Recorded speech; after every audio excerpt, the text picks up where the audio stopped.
The heat sears my face as I push through the curtain of flames. Black smoke chokes my lungs as I stumble blindly through the burning warehouse, guided only by the swaying silhouette I saw just moments before. Beams crackle and groan above me. The roof could collapse at any second. My fingers find fabric, a warm, heavy body. I pull with a strength I didn't know I had, dragging the unconscious man toward the orange glow of the exit. When we finally tumble onto the sidewalk, coughing, I turn his face to look at him and freeze. It's not Joseph. He's a younger man, maybe 35, with blood trickling from a gash on his temple and an intricate tattoo that snakes up his neck. He opens his eyes, a striking, intense gray even through the pain, and whispers something in Italian. Un angelo. Sei tu un angelo? I studied the language for 4 years in college. He's asking if I'm an angel. Sirens scream closer. I stare at my hands, covered in his soot and blood, still not understanding that I've just saved the life of the most dangerous man in Boston. 6 hours earlier. My name is Emma Connolly. I'm 32 years old, and until today, my life was a perfectly functioning routine. I'm a doctor at a community clinic in the South End, dedicating my days to patients the health system has forgotten. 3 times a week after my shift, I visit the homeless with an improvised medical kit, a personal mission I started after losing Danny, my younger brother, to an overdose 5 years ago. That Thursday, I left early specifically to check on Joseph, a 60-year-old veteran with a foot infection who refused to step foot in a hospital. "They treat me like trash," he'd always say. "You're the only one who sees the person in me, Doc Emma." But Joseph wasn't in his usual spot under the rusty awning near the old port warehouses. The tattered blanket he used was tossed in a corner, his few belongings scattered. Something was wrong. Joseph would never abandon his things. Worried, I walked deeper into the abandoned depots, calling out for him. The sun was beginning to set, painting the decaying buildings in golden hues that disguised their rot. That's when I heard raised voices, a violent argument in Italian. I recognized a few words: traditore, traitor, familia, family, morte, death. I should have left. I should have called the police. But then I heard a muffled scream that could have been Joseph, and my body moved before my mind processed the danger. I ran toward the sound, rounding the corner of Warehouse 47 just as the explosion ripped through the air. The shockwave threw me against the brick wall. For a few seconds, everything was silent, with white dots dancing in my vision. When I managed to get up, the warehouse was ablaze, orange flames licking the darkening sky. And then I saw it, a figure stumbling near the entrance, trying to get out but disoriented by the smoke. Joseph. It had to be Joseph. I didn't think. I just ran. Now, in the ambulance, as the paramedics work on the man I saved, a cop asks me questions. I answer mechanically, still dazed. "Emma Connolly. Doctor, I was looking for a patient." "And him?" The officer points to the stranger, and something in his voice makes me pay attention. There's a tension there, almost fear. The cop exchanges a look with his partner. "Ma'am, we appreciate what you did, but this man, you'd be better off forgetting you ever saw him." "Why? Who is he?" The paramedic checking his blood pressure whispers. "Lucas Moretti." The name means nothing to me at the moment, but the way everyone in the small space of the ambulance tenses up says everything. I saved someone important, someone dangerous.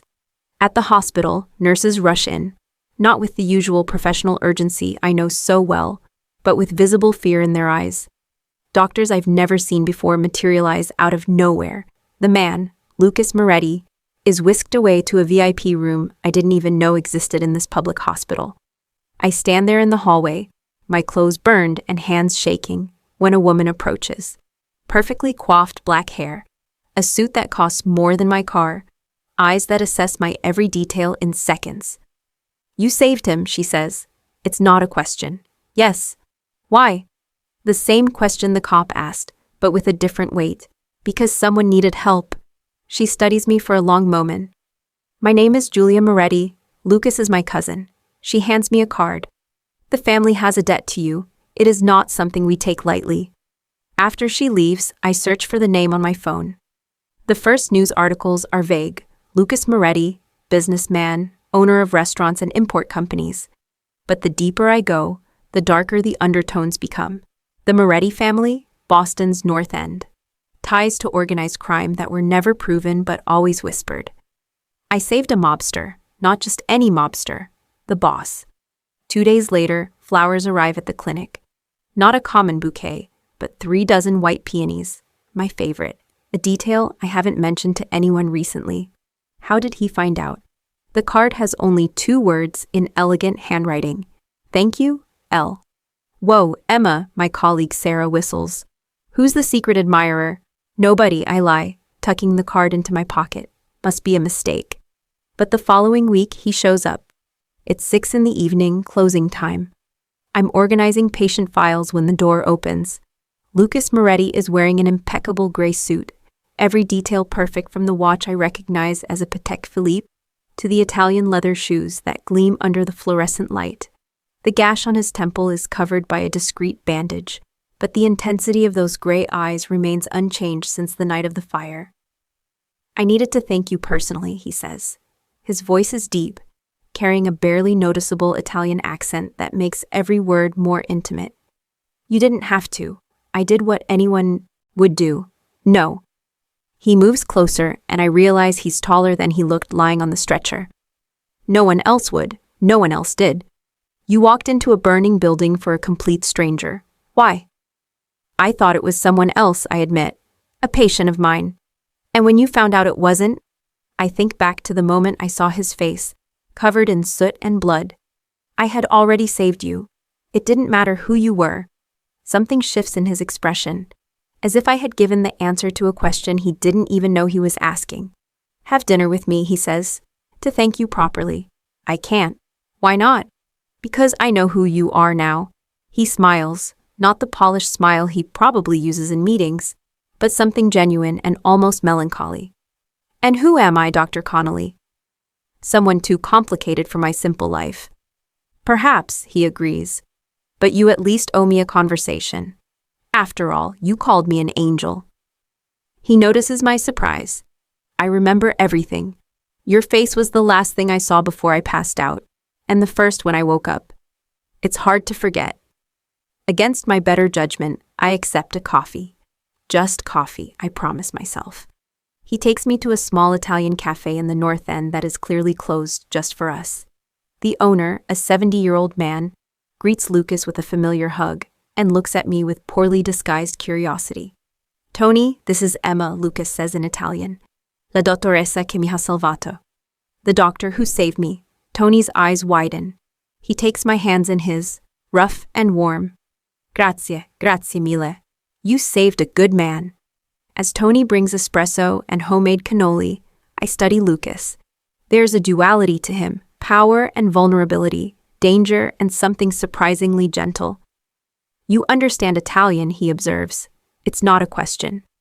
4 years in college, I always wanted to visit Italy. Why didn't you go? Life, work, responsibilities. I pause. My brother got sick. He waits, not pushing. Something about his silence makes it easier to continue. Danny was 16 when he started using. I tried everything, rehab, therapy. I even locked him in the house once. I laugh without humor. He jumped out of the second-story window, broke his arm but still got his fix. When? Lucas asks softly. 5 years ago, fentanyl overdose. I found him in the bathroom of our apartment. The words come out mechanically, practiced. I tried to resuscitate him, but it was too late. That's why I work at the clinic now. That's why I visit people like Joseph, trying to save everyone I couldn't save Danny. That's why you ran into the fire, Lucas says. It's not a question. Maybe. He leans forward. Can I tell you something I've never told anyone? I nod, mesmerized by the intensity of his gaze. My father forced me to do something unforgivable when I was 16. He said it was necessary to protect the family, that it would make me a man. His jaw tightens. I still dream about it. I still see his face, not my father's, the other man's. He had a family, kids. The weight of his confession hangs between us. It should scare me. It should make me get up and leave. Instead, I see the pain he carries, as familiar as my own. How do you live with that, I ask? By trying to balance the scales.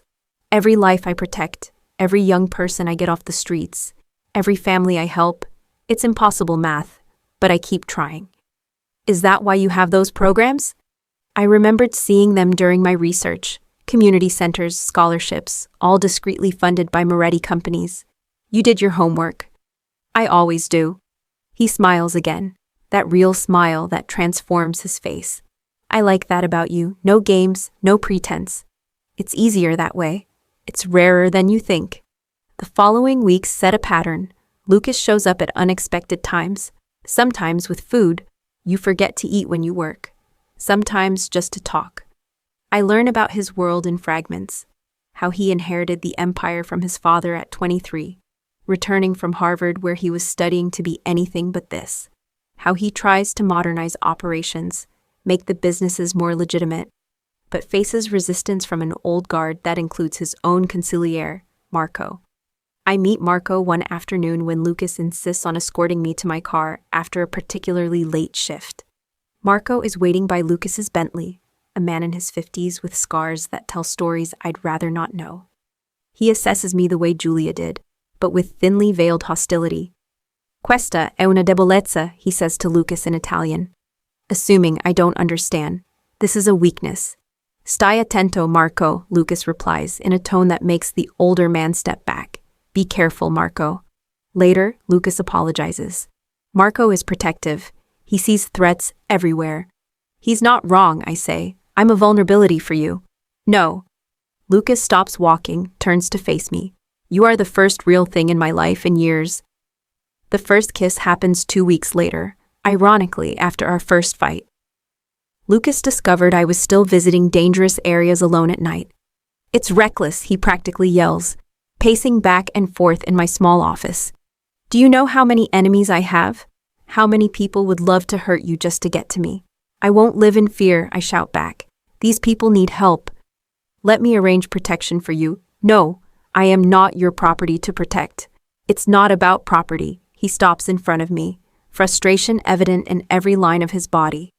It's about not being able to breathe properly since you came into my life, because I have a constant fear that something will happen to you. The silence that follows his confession is electric. We are too close, both breathing hard. I see the exact moment he decides. His eyes darken, he takes the final step that eliminates the space between us, and then his lips find mine. It's fire, different from the bar. Blaze that brought us together, but just as consuming. His hands tangle in my hair, mine grab the lapel of his suit. And for one perfect moment, there is no mob, no danger, no incompatible worlds. Just the two of us. When we break apart, both breathless, he rests his forehead against mine. This complicates everything, I whisper. I know. I can't be part of your world, Lucas. Then let me try to be a part of yours. It's an impossible promise, we both know. But in that moment, with the taste of him still on my lips and the warmth of his hands on my face, I want to believe we can make it work. Lucas tries to push me away the week after the kiss. He simply disappears. No messages, no flowers, no unexpected appearances at the clinic. It's as if he never existed, except for the discreet escort I notice following me. Always a different car, but always there. On the 7th day, my patience runs out. I drive to his office on the waterfront, a glass and steel building that looks corporate until you notice the discreetly armed men at the entrance. They know me now. They let me pass with curious looks. I find Lucas in his top floor office, a panoramic view of the harbor as a backdrop. He's on the phone, speaking quickly in Italian, but hangs up as soon as he sees me. Emma. No. I close the door behind me with a slam. You can't just kiss me like that and then disappear. It's better this way. For who? He runs a hand through his hair, a gesture I've learned means frustration. Vincent Caruso is testing limits. He controls Revere and wants to expand. If he finds out about you, then teach me, I interrupt. Teach me your world instead of hiding me from it. You don't understand what you're asking. Then make me understand. He studies me for a long moment. If I do this, there's no going back. Once you know certain things, certain people, you become a part of it forever. I'm already a part of it. The moment I saved you, the moment you kissed me, it was already too late to pretend otherwise. What follows are weeks of careful immersion. Lucas introduces me to his world in layers, like a doctor introducing a potent drug. Small doses to build tolerance. First, the restaurants. Legitimate places that serve spectacular food and launder money with impressive efficiency. I meet the managers, all family men who speak of Lucas with a mix of respect and genuine fear. He saved my son, one of them, Giuseppe, tells me while Lucas is on a call. My boy was selling. Mr. Moretti put him in rehab, then gave him a job. Now he's in college, engineering. Then, the meetings. I sit beside Lucas as he arbitrates disputes between different factions. I learn complex hierarchies. Who can make eye contact? Who speaks first? The meaning of every gesture.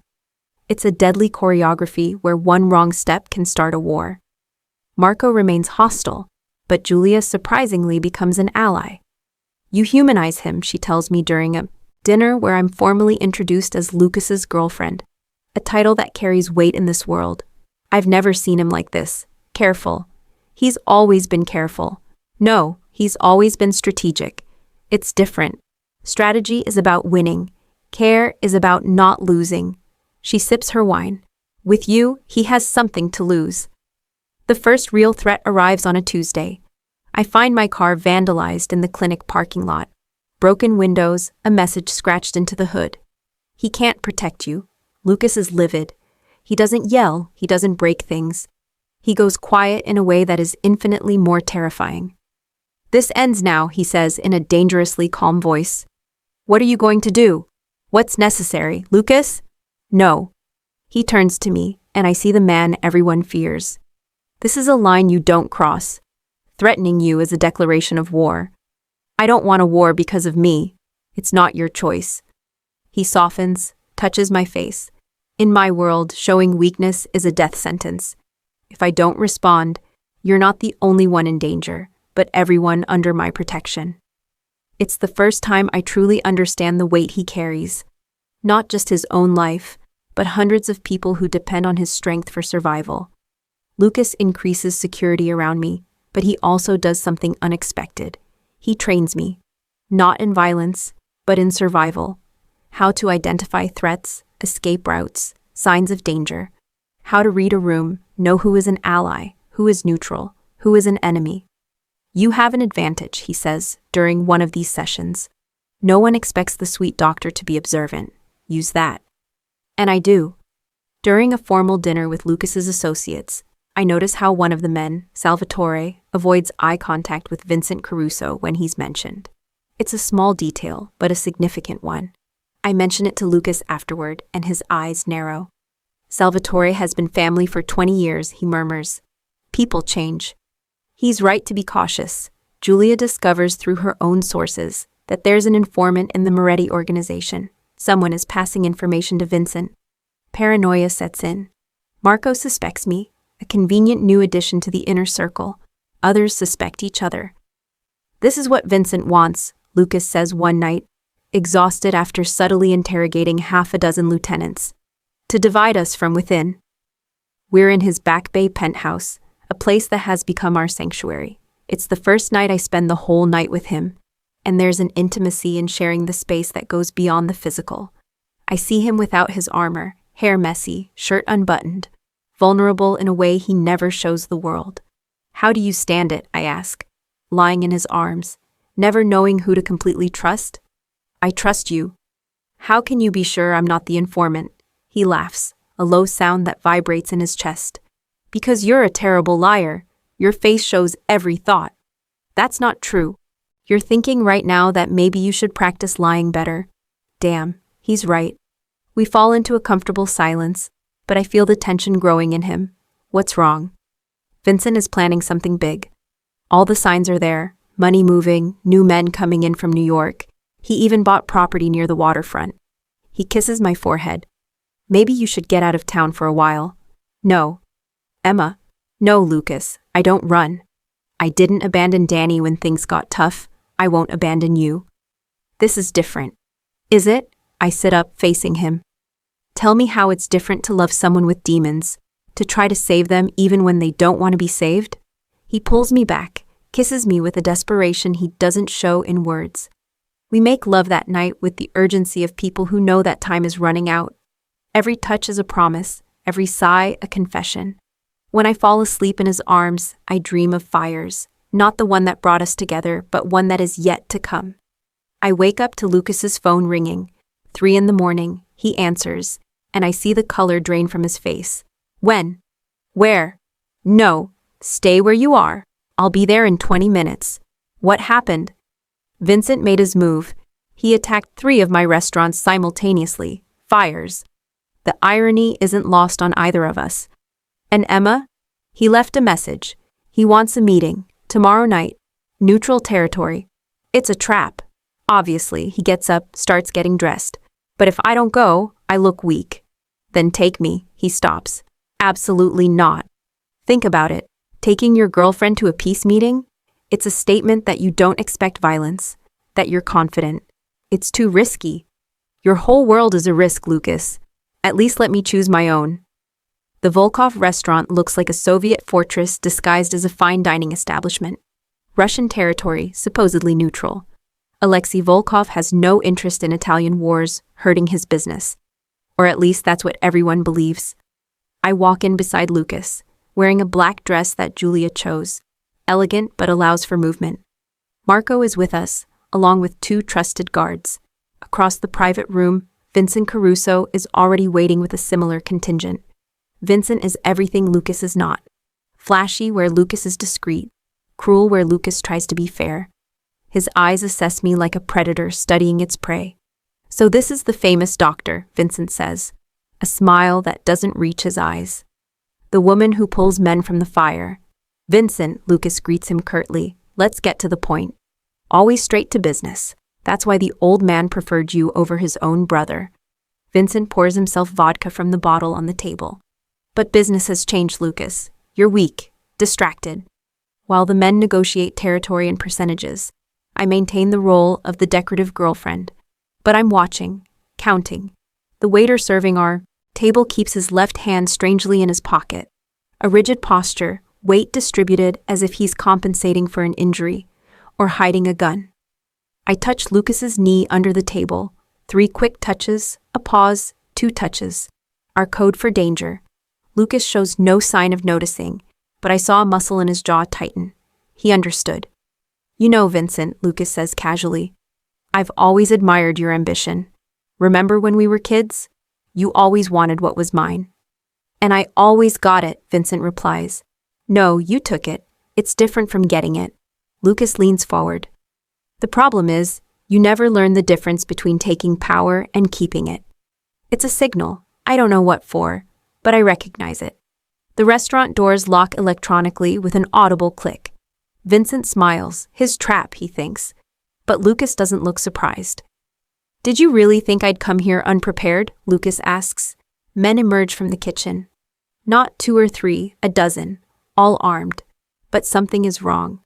Vincent also looks confused. Alexei and I had an interesting conversation yesterday, Lucas continues. About how you promised him a piece of my territory. Territory that includes docks he uses for imports. Alexei Volkov enters through a back door. Tall, blonde, cold as a Russian winter. Vincent, he says with a heavy accent. You lied to me. Chaos erupts. Vincent draws a gun, but Marco is faster. He pushes Lucas aside, taking a shot to the shoulder. I fall to the floor, pulling Lucas with me as bullets fly over our heads. My medical training kicks in automatically. Marco! I crawl to him, ignoring the gunfire.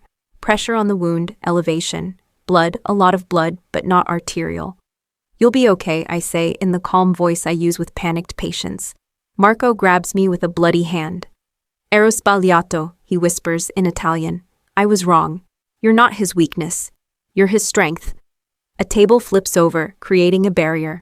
Lucas and his guards return fire, while I maintain pressure on Marco's wound. It's surreal. 6 months ago, I was saving lives in a controlled environment. Now I'm doing it in the middle of a war. Alexei and his men aren't shooting at us. I realize too late. They're blocking the exits. Vincent understands too, his face shifting from triumph to fear. You betrayed us both, Vincent yells at Alexei. No, Lucas corrects, standing as the shooting subsides. He chose the winning side. But Vincent has one final card. The door opens and Julia is shoved inside, her hands bound, one of Vincent's men with a gun to her head. Prima, Lucas lunges forward, but Vincent holds up a hand. One step, and she dies. I see the agony on Lucas's face. Julia is family, blood, everything that matters in his world. I look between her and the bleeding Marco in my arms, and I make a decision. Vincent, I call out, rising slowly. I'm a doctor. Marco needs a hospital, or he'll die. Julia for me, and Marco. 2. Lives for 2 lives.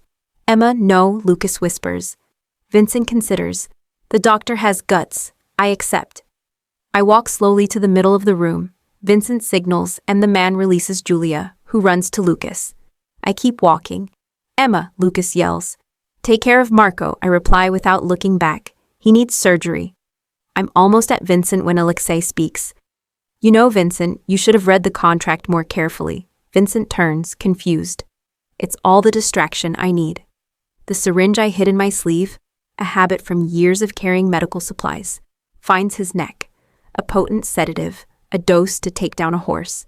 Vincent stumbles, his gun clattering to the floor. You bit, he starts, but the drug works fast. He collapses. Silence. Everyone stares at me. I'm a doctor, I say simply. I didn't say I only save lives. Lucas is by my side in seconds, pulling me against him. You're insane, he whispers into my hair. Completely insane. I learned from the best. Alexei claps slowly. Impressive. The doctor has more courage than half the men in this room. He turns to Lucas. Vincent is your problem now. I suggest a permanent solution. Lucas looks down at the unconscious Vincent. I see a struggle in his eyes, the man who wants to be better against the reality of what he needs to be. Marco needs a hospital, I say softly. Julia is in shock. We can deal with Vincent later. It's an excuse, we both know. But Lucas accepts it. Take Vincent, he orders his guards. Keep him sedated. I'll decide later. As ambulances arrive, Alexei has contacts in the police, of course. I hold Marco's hand as the paramedics work. He will survive. Julia is trembling but unharmed. Vincent is neutralized. But the look on Lucas's face tells me the war is far from over. He has an impossible choice. Execute Vincent and become the monster he swore he wouldn't be. Or let him live and look weak. No matter what you decide, I whisper, just for him to hear. You're not alone.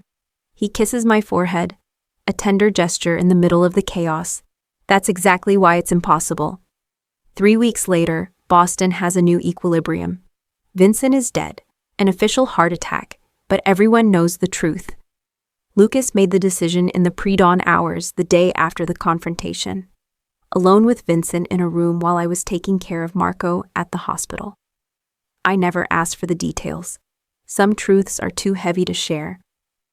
Marco is recovering slowly. The bullet left damage, but it's not permanent.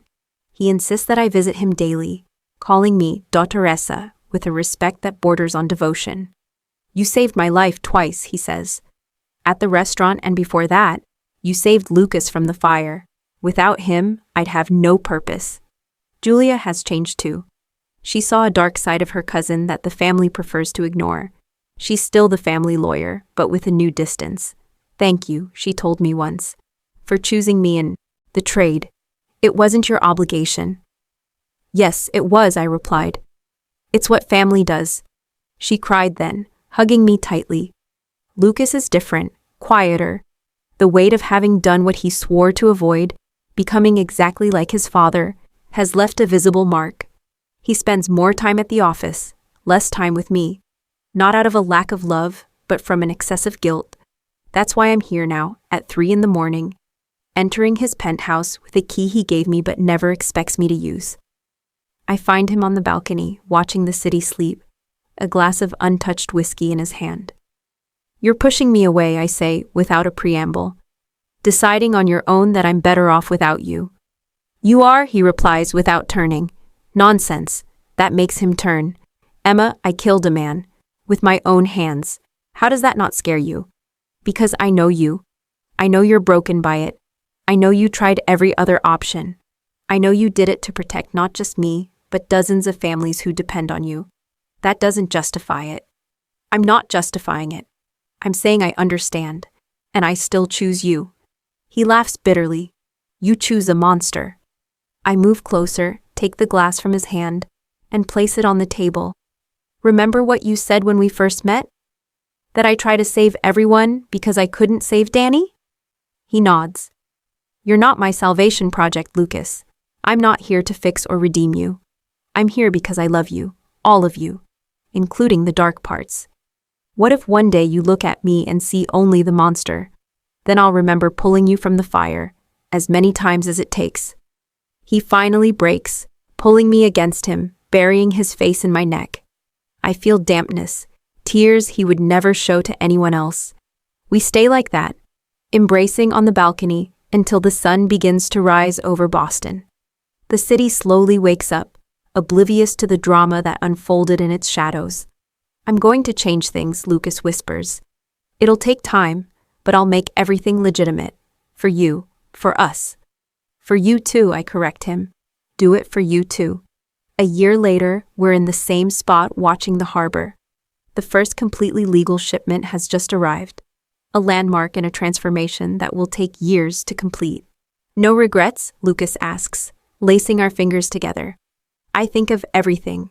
The constant danger, the impossible choices, the weight of loving someone who carries so much darkness. I also think of the lives we saved together, the changes he's making, the love we built on an improbable foundation. None, I reply. I would walk into that fire again.